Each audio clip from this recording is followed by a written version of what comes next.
বন্ধুরা, আপনারা কেমন আছেন? আশা করছি ভালো আছেন। দেখুন, আজকে নতুন একটা ভিডিও নিয়ে আসলাম। এই যে দই বানাবো, তাও কোনো রকম আপনাদের কাছে যদি দইয়ের বীজ না থাকে, নিজেই দইয়ের বীজ তৈরি করে কিভাবে বাড়িতে সহজ পদ্ধতিতে দই বানানো যাবে সেটাই দেখাবো। তো উনান জেলে দিছি, এই যে কড়াই বসাই দিচ্ছি। দেখুন, কড়াই বসাই দিলাম। আপনাদের কাছে যদি গরুর দুধ থাকে, গরুর দুধ নিয়ে নেবেন। তো দুধটা আমি কেটে নিচ্ছি। প্রথমে কড়াইতে দিয়ে দিব একটু জল, ঢেলে দিচ্ছি 1 প্যাকেট। প্রথমে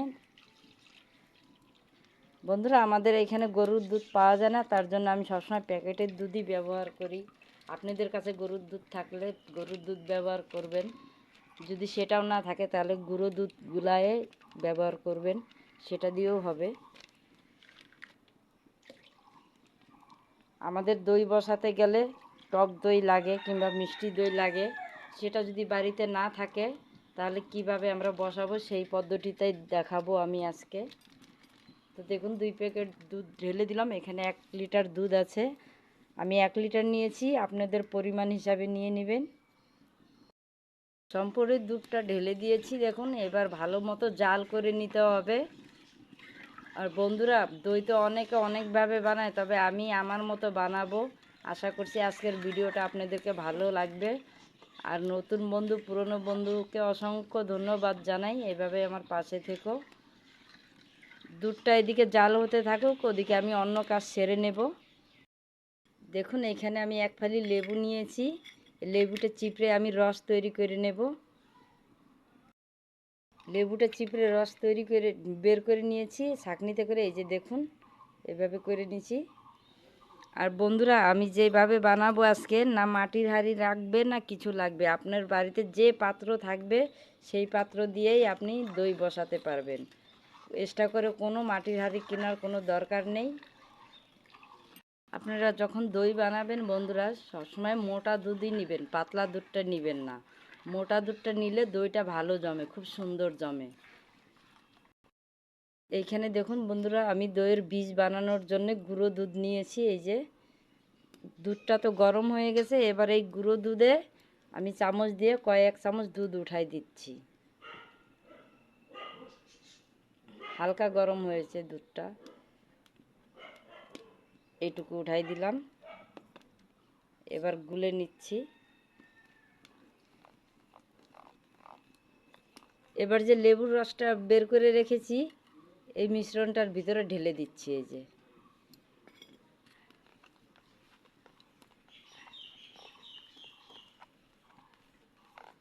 এই যে দেখুন, সুন্দর টক দইয়ের মতো হয়ে গেছে। কোনো ছানা কেটে যায় নাই, কিছু কেটে যায় নাই। এই যে দেখুন, বিশ্বাস না হলে সামনের থেকে দেখাই দিচ্ছি।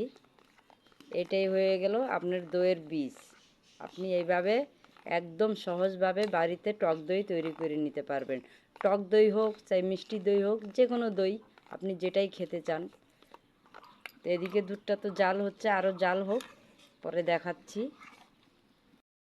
আমার মনে হচ্ছিল মিশ্রণটা একদম বেশি ঘন হয়ে গেছে, তো আমি আর 1 চামচ দুধ উঠাই দিয়েছি আর একটু পাতলা করে নিয়েছি। এই যে দেখুন, কাছের থেকে দেখাই দিলাম, আপনাদের বুঝতে সুবিধা হবে। এই যে এই পদ্ধতিতে দই বানালে বন্ধুরা কোনো রকম এক্সট্রা মাটির হাঁড়ি কোনো কিছু কিনতে আপনার হবে না। আপনার ঘরে যে বাসন আছে, স্টিলের হোক চাই সিলভারের হোক, যেই বাসন সেই বাসনেই আপনি দইটা জমাতে পারবেন।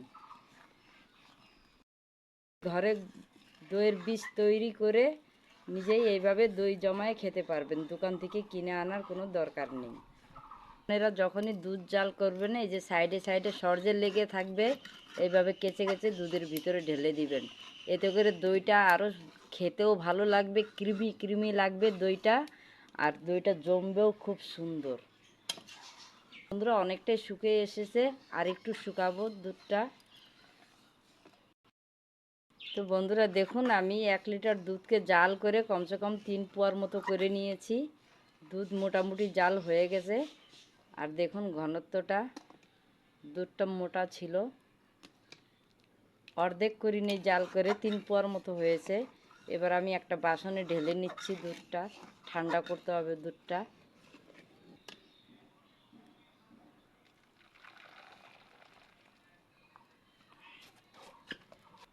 এবার দুধটাকে ঠান্ডা করে নিতে হবে, এভাবে চালাই দিতে হবে, নাহলে সর পড়ে যাবে উপরে, যেহেতু দুধ মোটা হয়ে গেছে। তো দেখুন এইভাবে চালায় চালায় মোটামুটি দুধটা আমি অনেকটাই ঠান্ডা করে নিয়েছি। আর ঠান্ডা হওয়ার পরে দুধটা আরও মোটা হয়ে গেছে। এই যে দেখুন, দেখে হয়তো বুঝতে পারছেন, একটু কাছের থেকে দেখাই দেই আপনাদেরকে। এই যে দেখুন কতটা মোটা হয়ে গেছে। এই যে দেখুন কীরকম ঠান্ডা হয়েছে, আমি আঙ্গুল দিয়ে রাখতে পারতেছি, এরকমই ঠান্ডা করে নিতে হবে। এই যে দেখুন, একদম গরম রাখলেও হবে না, আর একদম ঠান্ডা রাখলেও হবে না। আপনার আঙ্গুল যদি দিয়ে রাখতে পারেন 10 মিনিট, ওই হিসাবে আপনাকে ঠান্ডা করে নিতে হবে।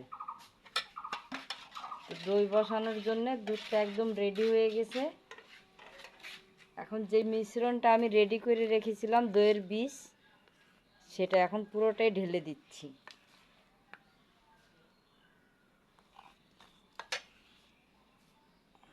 ভালোভাবে ফেটে নিতে হবে। বেশি যদি দুধটা গরম থাকে তাহলে কিন্তু সঙ্গে সঙ্গে ছানা কেটে যাবে, আর বেশি যদি ঠান্ডা হয়ে যায় তাহলে দই কিন্তু ভালো জমবে না। এইভাবে সুন্দরভাবে ফেটে নিতে হবে, একটু হাতে সময় নিয়ে। আপনি যদি ভালো জিনিস খান তাহলে তো একটু ধৈর্য ধরতে হবে, বলুন।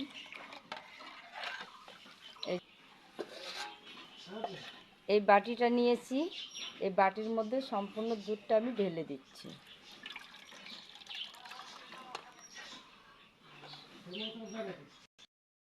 তো দেখুন সম্পূর্ণ দুধটাই ঢেলে দিয়েছি, একটা ঢাকনা লাগাই দিচ্ছি এইভাবে,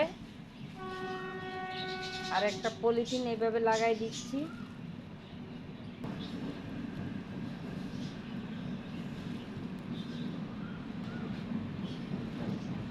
এই যে দেখুন বেঁধে দিলাম ভালোভাবে। এবার একটা গরম জায়গাতে রেখে দিব। ঘরের ভিতরে নিয়ে আসি, আর একটা চাদর বিছিয়ে দিয়েছি, আর এখানে একটা স্ট্যান্ড দিয়ে দিচ্ছি। স্ট্যান্ডের উপরে দইয়ের বাটিটা বসাই দিব, যাতে দইয়ের বাটিটা নড়ে চড়ে না যাক। আর এই চাদরটা ভালোভাবে দিয়ে ঢেকে দিব, যাতে গরম থাকে, ভালো মতো দইটা জমে যায়। দইটা আজকে জমালাম বন্ধুরা, এখন 5টা বাজে বিকাল।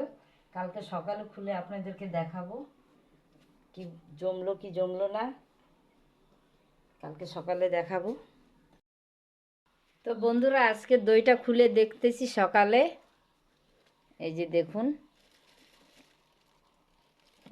বাইরে নিয়ে যাব এখন। এই যে তো এখন খুলে দেখব দইটা, আমি কিন্তু খুলি নেই, দেখিও নেই, এখন খুলে দেখব ভিতরে কি অবস্থা।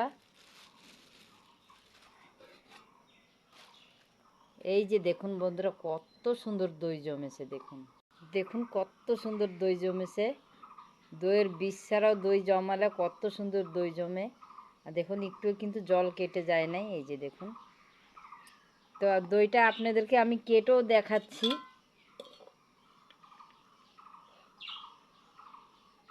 এই যে দেখুন কতটা শক্ত হয়েছে, কাছের থেকে দেখাচ্ছি। এই যে দেখুন,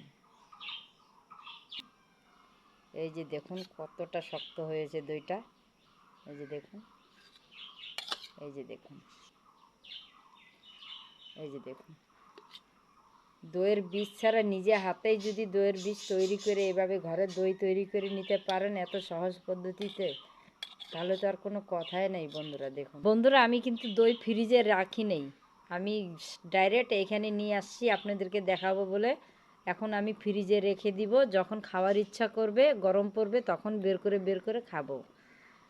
আপনারা আগের থেকে ফ্রিজেও রাখতে পারেন 1-1.5 ঘন্টা, কিন্তু আমি রাখি নেই। পদ্ধতিতে দই বানানো দেখলেন বন্ধুরা, আপনাদেরকে কেমন লাগলো? ভালো লেগে থাকলে অবশ্যই একটা লাইক দিবেন। পুরনো বন্ধুদেরকে অসংখ্য ধন্যবাদ জানাই। নতুন কোনো বন্ধু আসলে চ্যানেল সাবস্ক্রাইব করার জন্য অনুরোধ রইল।